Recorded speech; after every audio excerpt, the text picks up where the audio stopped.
Donald Trump says he'll impose 30% tariffs on imports from the EU and Mexico starting next month. Weeks of negotiations with Brussels failed to reach a comprehensive trade deal. Trump blamed long-term and persistent trade deficits with the EU. On Mexico, he said the government had not done enough to curb cross-border drug trafficking. Writing on his Truth Social site, Trump warned rates would increase if the EU or Mexico retaliate. He made similar threats against dozens of other trading partners earlier this week. For more on this, we are joined now by DW correspondent Tessa Valta in Brussels. Tessa, Trump and tariffs, here we go again. How seriously should EU states take it this time? The EU has to and will take this very seriously because, we are talking about hundreds of billions of euros worth of goods that are being traded in this transatlantic trade. And the EU has already reacted with a statement. And just let me read this to you. They're saying the EU is underlining its openness to trade, its willingness to negotiate, to find a deal in this constructive partnership with the US. And it also says that it has stood to an open trade worldwide in the past and also with the US, saying that it will continue to find and wanting to find an agreement until August 1st, when these 30% will be taken into effect. But it also says in this letter, and that's interesting, that the EU is also willing to take countermeasures.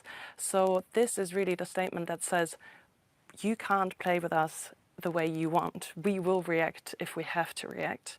And this means that a lot of experts here in Brussels are saying, well, this has taken people by surprise because, only Friday there was already the talk of maybe 10%, a deal that could be reached. A lot of people were hopeful here.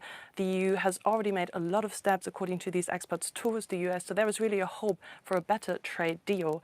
But these 30% have really taken people by surprise. What will happen now is that trade ministers, EU trade ministers, will come together on Monday and they will discuss this and then potentially decide if countermeasures should be taken on this Monday. We should mention again, in recent weeks, the EU has actually been negotiating with the US, trying to prevent the very situation with which they're now confronted. What can you tell us? Yes, and that's actually a very interesting point, because what we've seen here in Brussels in recent weeks or months really is that there have been two camps. There has been the camp of countries that have been pushing for a deal, really any deal to be honest, and these were countries that were quite export driven, like Germany with its car industry or Ireland with its pharmaceuticals, and they were saying we need predictability, we need any deal also for our consumers to prevent a rise in prices. And then there was the other camp, so that was France or Denmark saying no, Trump doesn't understand this language. We need to fight back. We need to stand up. And really, both of these camps have now been quite disappointed with these 30% because neither of them have expected it.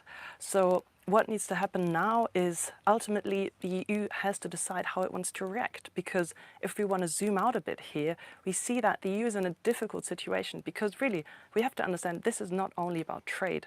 This is also about where the EU stands in the world in geopolitics. And what it is that since the Russian aggression towards Ukraine, the EU stands here quite defensively. Many experts fear this aggression that come from Russia towards the EU, towards Europe, and then the EU stands here with not the defense that it might need. So there it really much depends on this transatlantic partnership, on Trump, and a lot of people here say we cannot afford to push him back because we need him in security concerns. So it will be very interesting to see what happens here on Monday when the trade ministers meet.